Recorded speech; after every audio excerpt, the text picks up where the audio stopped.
I don't know, she was just very odd. That found me, the faith came into my life versus me seeking it through circumstances. So anyway, I don't think it's a coping mechanism for me. It is a truth that works for me, and I don't expect anybody else to believe that it's true, but I am not going to let go of my belief in faith. All right, thank you, Violet. Let's go to my main man, JCC. JCC, is religion a coping response to trauma? Is it a crutch? What make you of religious faith, JCC? Since I am not of religious faith, I'm going to answer according to my interactions with those who are of a religious faith. It's my understanding it seems to be passed on through family tradition, i.e. kind of indoctrination of some sorts or the other. And from further dialogue with those who do hold it, I do think it's a coping mechanism, whether it be from a traumatic experience or just a way to have something to lean on to help them deal with the ebb and flow of life. So I guess basically it could be mechanicalistic as Bain is asking, or it could be a coping / trauma response. So it depends on the individuals. Good, very good. Lynn, is religion a coping mechanism to trauma? Is it a crutch? What do you make of it, Lynn? I don't think it's either. I mean, I do have a traumatic childhood, but notwithstanding that, I think that my faith has been more like a guiding light to definite performances in my life that are much better than what would be perceived from my trauma. I think it was my faith and the belief system that I got within that system was something that elevated me over the trauma to surviving and then thriving. And so I don't think it's a coping mechanism. I think that it's more of I think for me, I think it would be more of something for me to elevate what I had prior to me finding the faith, if that makes complete sense. Thank you. Richard, what do you think? Is it trauma response religion? Is it crutch? What is it? A coping mechanism? What say ye? My father was in the United States Coast Guard in a ship heading to Hawaii. He thought every night that he was going to get blown out of the water by a Japanese submarine. And I think this traumatized him and made him, because he was more intelligent, it turned him into a fundamentalist Christian. He became basically addicted to letting life be determined by the Bible. And I don't think had he not been traumatized by that he would have gone that route. But, and I think it's true of many people that the memory or the existence of trauma in their life moves them into a religious mode.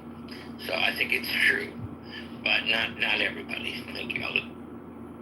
Thank you, Richard. And Benjamin, our resident bastard, and many other things, Benjamin, my main man. What say you about religion? Is it a trauma response, a coping mechanism? Hey, Benjamin, you're my man, you know. I know it. I like the name. I like the way it rolls off the tongue. I was just letting it linger for a minute to just like savor the flavor. It's like better than Manchego, really. Religion is a cope, man. Religion is a cope for people who haven't grown up. They haven't cut their mother's apron strings. I hate to describe people facing the years they're going to spend in adult care as having never grown up. But if you've not cut the apron strings with the religion of your mother, by the time you enter senior care, it's a shame, because being an adult is an amazing experience, and you can't you can't be an adult if you're still hanging on to your mother's apron strings. So you got to cut those ties. You just got to grow the fuck up. And some people are just preternaturally disposed to being children all their life, and they can't get over that. So I don't know that there's any solution for people who can't grow up. I think we just have to love them and give them diapers emotionally and intellectually until they need diapers again. But it's a crutch. And it's a shame that in the United States, where people don't really need religion, people still can't seem to walk on their own 2 feet. But I'm trying to help them. I'm trying to help them learn to walk, love and care and nurturing and watering and attentiveness. And you know how much love I give people every week who are religious. I try to nurture them back to full health in my own special way. And it is difficult. People are deeply addicted to their childhood fantasies. Benjamin, I don't know that you're helping anybody else's mental health, but thank you for all your efforts of being. You know, I try those. The thing is that I am trying. All right. Well, thank you, Benjamin. You're the man. Shapeshifter, what are your thoughts? Religion, coping mechanism? Yeah. Not my thoughts. I have to give all credit to this guy Harari that wrote *Sapiens*. I think religion is the single greatest cooperation invention in mankind next to language. I really do. And I'll just read a quick quote from his book. You could never convince a monkey to give you a banana by promising him limitless bananas after death in monkey heaven. Say what you will about religion. It is a forcing function for cooperation of which us monkeys had never seen before it was created. Thank you, Shapeshifter. John Malincrot, our resident scientist, what say you? Religion, is it a crutch? Is it a coping mechanism? What do you make of it, John? I think for the vast, silent majority, it's just a habit. You know, it doesn't mean very much, but you inherit it from your parents. You never question it. You go through life, it doesn't really have that much of an effect, right? The people it has an effect on, and that I think often go on to do, as Shapeshifter was alluding to kind of illustrate the dangers of religion, are the ones who have had some kind of a trauma, who adopt it. It doesn't always happen this way, but I think the really dangerous people are the people who have become who they are because of religion, and typically they've either weaponized the religion of their parents or come to it through some traumatic event, and it becomes the all-consuming dictates of their life, and it gives us things like Donald Trump. Well, there you go, Agree with me. I knew he John. Of course. Nirvana, what say you? This was not your question, right? This was Bane's question. So Nirvana, what say you? Religion coping mechanism? Is it a crutch? I don't really know how to say this, but I think the previous speaker has a really great question. As far as I can tell, is that we human beings seem like to spend a life is trying to solve a different question in a different dimension. I think with the self, with the others, with the nature, and the fourth dimension, I think is a superpower. And you can call it a religion, and whether you define how you define it is really based upon your culture and upbringings. That's all I can think about it. If I may, and I'm not sure if you guys already talked about this. I think maybe because I'm kind of late into the room, and I was still kind of trying to figure out the Supreme Court. We'll come back to you. We'll come back to you on that. Okay, we'll come back to you. Uncle Steve, is religion a crutch? Is it a coping mechanism? What make you of? I believe that the main intent of every religion is control. To control the religious population, to, in essence, a form of government, a form of spiritual government, i.e., a necessary evil. It's control. All right. I will weigh in really quickly, and then we'll go to our new speaker here, Oleg. I will just quote from Lauren Jackson, who is a columnist for the New York Times. She has left religion. I think she grew up Mormon. She's an atheist, but she writes the Believing column for the New York Times. She writes about religion and religious trends in the country. So she's a great journalist. Will be a guest on the podcast, I think, this week. I was supposed to have her on last week, but I unfortunately got a little bout of flu or cold or something. So she says this in her most recent column. Religion provides what sociologists call the 3 Bs: belief, belonging, and behaviors. It offers belief that supply answers to the tough questions of life. It gives people a place they feel they belong, a community where they are. And it tells them how to behave, or at least to what tenets should guide their action. Religious institutions have spent millenniums getting really good at offering these benefits to people. For the last few decades, the world has tried to go without God, a departure from most of recorded history. More than 1 billion people globally, and about a third of Americans have tried to live without religion. Studies in recent years have offered insights into how that is going. The data doesn't look good. There's overwhelming empirical support for the value of being in a house of worship on a regular basis on all kinds of metrics: mental health, physical health, having more friends, being less lonely, said Ryan Berg, a former pastor and a leading researcher on religious trends. He is an excellent researcher. I will say that. I know Ryan a little bit. Pew's findings corroborate that idea. Pew, the gold standard. Actively religious people tend to report that they're happier than people who don't practice. Religious Americans are healthier too. They are significantly less likely to be depressed or to die by suicide, alcoholism, cancer, cardiovascular illness, or other causes.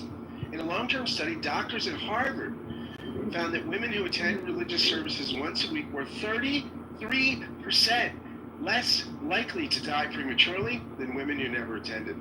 That's because, said Tyler J. Vanderweel, an author of the Harvard study, they had higher levels of social support, better health behaviors, and greater optimism about the future. Religiously affiliated Americans are more likely to feel gratitude by 23 percentage points, spiritual peace by 27 points, and a deep sense of connection with humanity by 15 points. Regularly than people without a religious affiliation, researchers found this year. The latter is particularly important. Positive relationships are the single most important predictor of well-being, according to the longest-running study on human happiness in the world. So there you go, just some facts. Of course, those are general trends, so they don't ring true for everybody. But in general, if you want to cope better in this life and live longer, go to church or synagogue. If you want worse outcomes, don't. There you go, just from empirical research. Thank you, and let's. Yes, sir. Yes, sir. I'd like to comment on that, and then I see that Rohan is new on stage. So I absolutely believe, as I've said many times, that religion has much more positive effects than the negative effects. And I point to something that you just read about community and relationships. Believing in God, believing in a higher power is certainly important. But being part of community, having a support system around you, I think that is the best part of religion. And I'll land it here. Reverend Scott, you mentioned the 3 Bs in religion. There is something also known as the 3 Bs in the law. Begin, be brief, and be seated.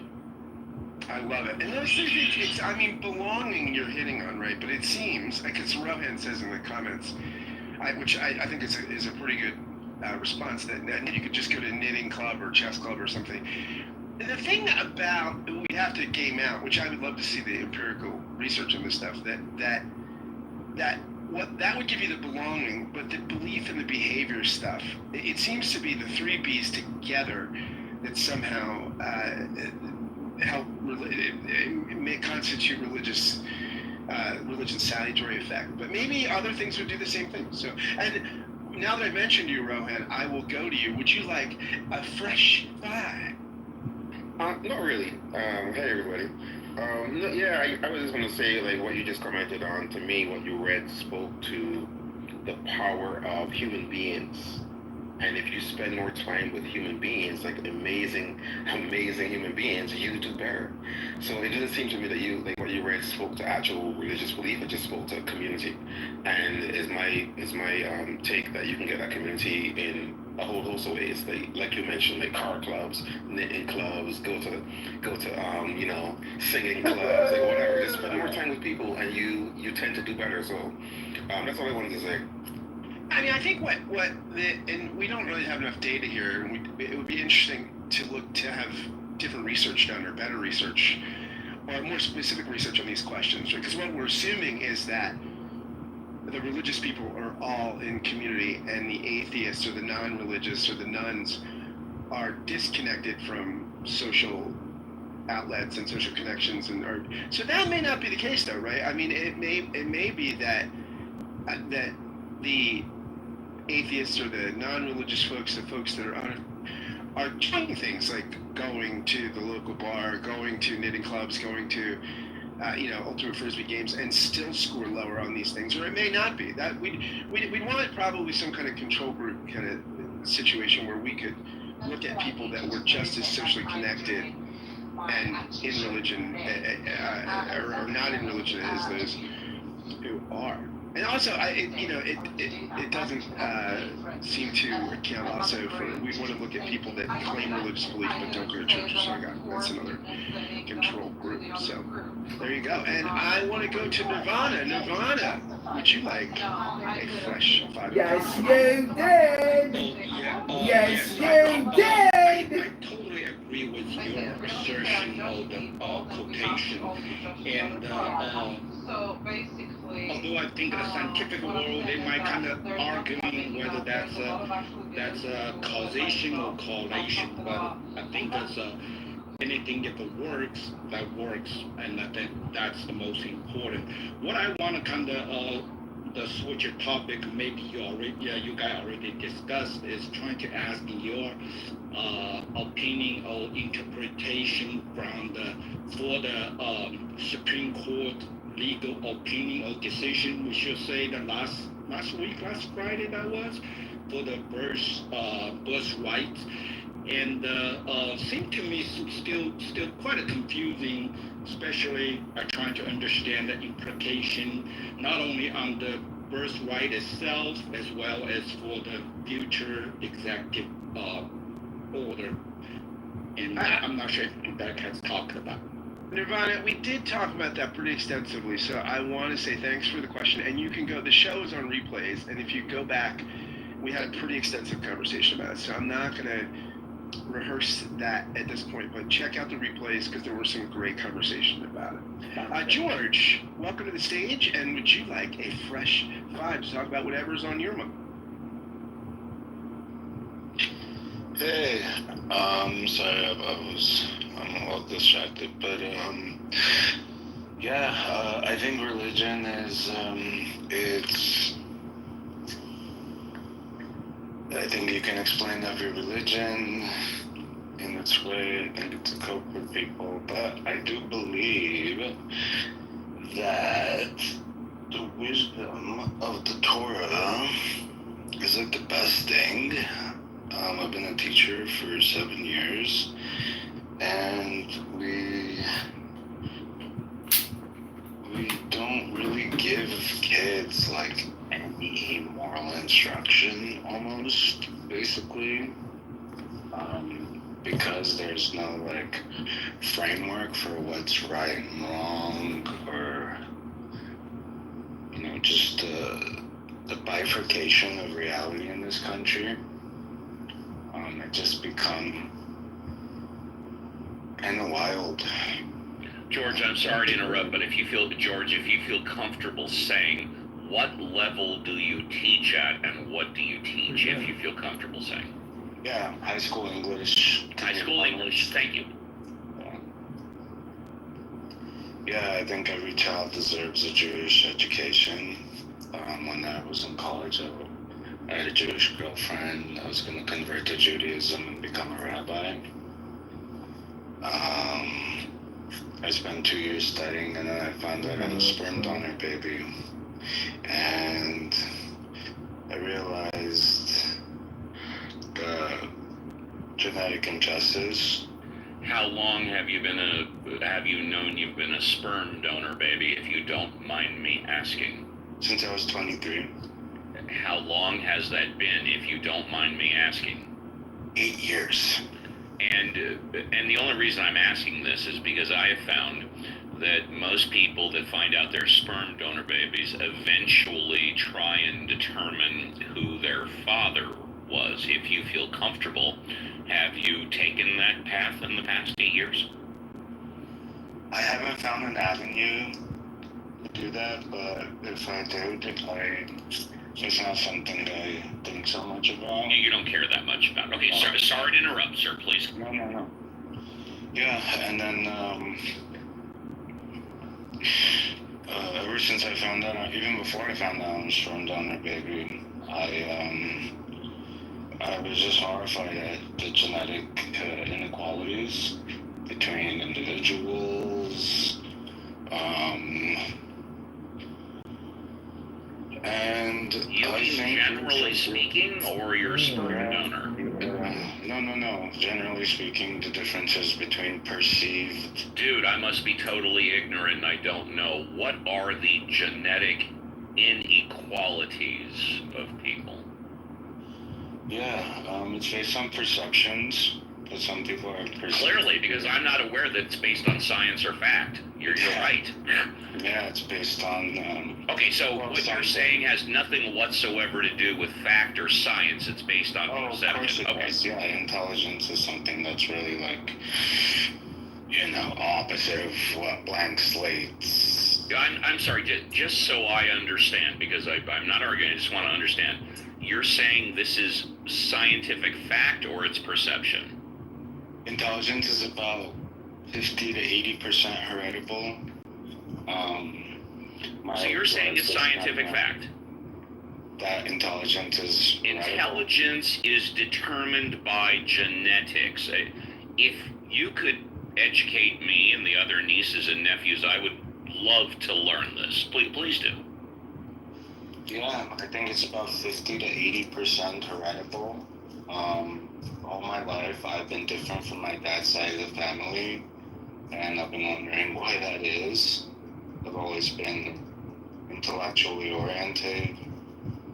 So why don't you tell us, generally speaking, which part of the human race genetically is more intelligent than the other part of the human race genetically?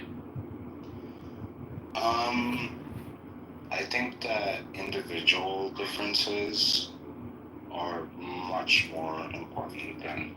And is there anything in common with those individualistics, like skin color, religion, something like that? Every person, every genetic object as a person has its story, and every gene and every certain groups have certain genetic histories. What groups are more intelligent than other groups? Jews. Jews are what, more intelligent or less intelligent? Generally, Ashkenazi Jews are more intelligent. Ashkenazi Jews are more intelligent than other groups. Okay. But is there a group that comes in second place? Would it be Jews that are not Ashkenazi? I'm just asking. Where do the Black Hebrew Israelites read? I was going to get to that. But first, okay. So Ashkenazi Jews are the most intelligent people on the planet, generally speaking. And I asked about other Jews that are not Ashkenazi. Do they come in second place or no? individual differences. Well, I want to talk about the groups for a moment. I want to talk about the groups, if that's okay. So Ashkenazi Jews are the most intelligent people on the planet. My next question was, are non-Ashkenazi Jews the second most intelligent people on the planet? Probably not. Okay, what group is the second most intelligent on the planet? Well, the Greeks bred people for The Greeks. Are the Greeks number two? It's more complicated than putting a number, putting one attribute. It's Well, well, then what is it? I mean, you're the one that brought up groups. Ashkenazi groups are the number one intelligent group on the planet, and then you brought up people born in Greece. Is that correct? Or did I not hear you correctly? Yeah, and there are individuals. Yeah, okay, so people that are born in Greece are the second most intelligent group of people on the planet. Do I understand you correctly? Pardon? It's a little hostile. Sir, I'm not hostile at all. I'm just asking you basic questions. There are different traits that you'll see that... I'm just asking you if people born in Greece are the second most intelligent people on the planet. I'm just asking a question. You can say you don't know. Born in Greece, the second most intelligent. Yes, that's the question. Maybe yes. People in Scotland, maybe, I don't know. Oh, okay, so people born in Scotland are the second most intelligent people on the planet. Is that what you're saying? Chinese. Pardon? Maybe the Chinese. Maybe the Chinese. Okay. And this is coming from George, who teaches at the elementary school level. He teaches English. Okay, George, you know what? High school, right? I've asked you enough questions. And by the way, thank you, Reverend Scott, for allowing me to take a break. I come back after the break fully charged. George, it's nothing against you. George, take a minute or two. You can finish up. I'll go on mute. Thank you. Thank you for being comfortable enough to answer those questions. Hey, Steve, Dr. James wants to get a fresh or Dr. James, do you maybe want to ask George some questions, if George is okay with it? I don't want George to seem like he's a witness being grilled. I just figured since he brought up that intelligence is directly related to genetics, I just wanted to clarify for all the nieces and nephews what he's talking about. Not as smart as rats. Excuse me, what? Ants aren't as smart as rats. Smarter people ants, A-N-T, you mean those little black things on the ground? Ants? Yes. I would like to let you have Scott. You want to let me finish? I would like everyone to finish with this guy, and then I would just like a fresh 5. Sassy guy. I want to know where he graduated from university. UCLA. I got a full ride scholarship. I can talk to him. All right, very good, George. Why don't you take a minute? Everybody go on mute. I want to give. Hang on. I want to give George 90 seconds to finish up uninterrupted, and then we're going to give him a first class escort to the VIP. Go ahead. Steve, I just want to say this is great radio. Reverend Scott, thank you. George, please, 90 seconds uninterrupted, then the whole show is going to give you... California education system is really shining. Benjamin, can you hear me, Benjamin? Benjamin, can you hear me? I want George to finish. We're going to give him a standing ovation because, in my humble opinion, y'all, this is... George coming on the show is exactly what this show is about. Go ahead. I've been a teacher for 7 years. Any teacher, anybody who you tell you're a teacher will tell you, oh my God, I'm so sorry. And it's because of the kids who just don't have it. And you try your best to inspire them to learn, but they just are not as smart. And they will fail their classes in order to protect themselves from the damage it does for their egos. And it's really disheartening, and I, being the sperm donor baby of a Greek Stanford finance PhD, looking the way I look, having the temperament I have, I just wonder if other people would enjoy the privilege. So if that makes me a bad guy, then I'm the bad guy. I don't think you're a bad guy. What privilege are you referring to? The privileges of perceived genetic quality. Gotcha. Beautiful. Is there anything else you wanted to say, George? Is there anything else you wanted to say? I want a Drake world. A Drake world? What is a Drake world? Half black, half Jewish. Half black, half Jewish. Yeah. All right. George, firstly standing ovation. That's not. I don't mean that everybody. No, George. George, as far as I'm concerned, this has been the best. George, this has been the best 10 minutes of the show. First class escort to the VIP. And Uncle Steve, I just want to say again, your that capacity. was the best transition between me and you I've ever had. I hope you didn't mind, you know. We're text messaging in the background. Yeah. No, this was, Uncle Steve, we've had some of the best whack packery on display today. Yes. I mean, it really had outstanding radio in that regard. And I want to say hats off to you for assembling this motley. And again, and I never once said George was right or George was wrong. I never and Dr. James, don't worry, I haven't forgotten about you. I never once said that what George was saying was the smartest thing since sliced bread. Or did I say it was the most stupid, idiotic, prejudicial, bigoted comments I had ever heard. But just to refresh very quickly, according to George, who allegedly is a high school teacher, that Ashkenazi Jews, because of genetics, are the smartest people on the planet.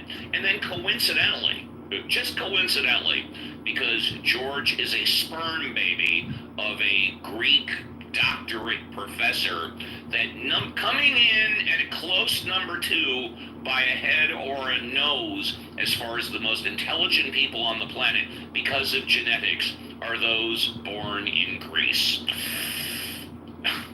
I tell you, education, entertainment, what else could you ask for on Ask the Atheist with the Mod Squad? Okay, Dr. James, as promised, you get a... I guess I would say this, just to kind of thread the last speaker. My question is, how is this not different from the rhetoric around master race? You said some other version of it, ranking yourself as having some kind of apparent high ground. And, you know, my first gut feeling was all the groups that you were saying were the most intelligent, your background was going to be up there in the mix somewhere. And so when you talk about how, you know, people come into spaces and they, you know, egos get all ensnared and yada, yada, yada. For me personally... Well, he did say Uncle Steve's background was number 1.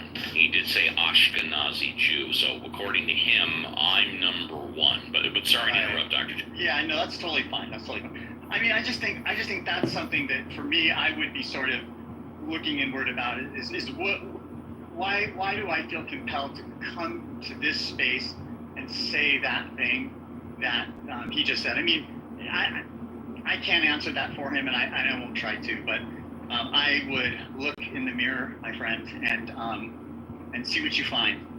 So let's see.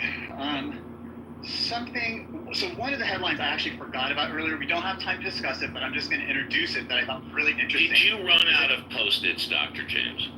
No, I've got them. I'm actually holding them in front of me, but I'm really doing my best to kind of work on my parsimony and you know, hit the notes and move it along, because, you know, I've gotten some feedback from Caleb, you know, that, you know, he doesn't like when I bloviate, so here I am trying not to bloviate, and I'm in the midst of bloviating. So let me get back to my point. So this Denmark, this is really interesting. Denmark has proposed a law that your likeness, your face, your voice, and your body is copyrightable material.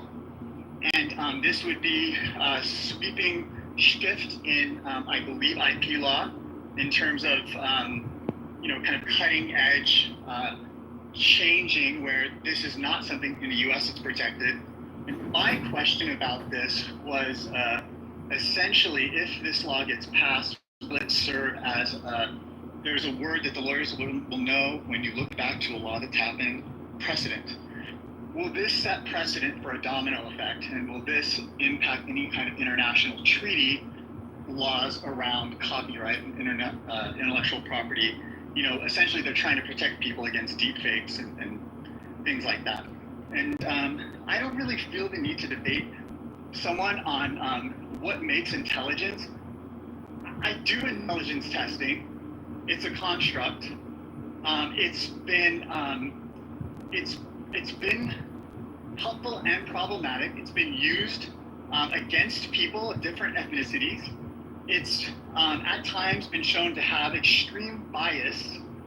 There are other factors that come into play with intelligence other than, I was born this way.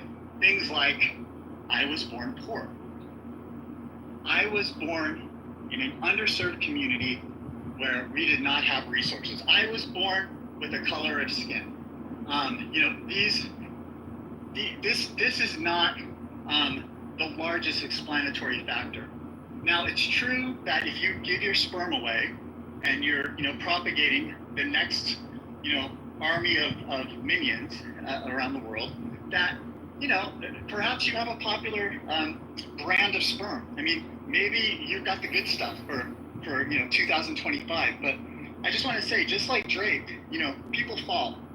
And so don't get so high up in the air that you can't touch the ground, my friend.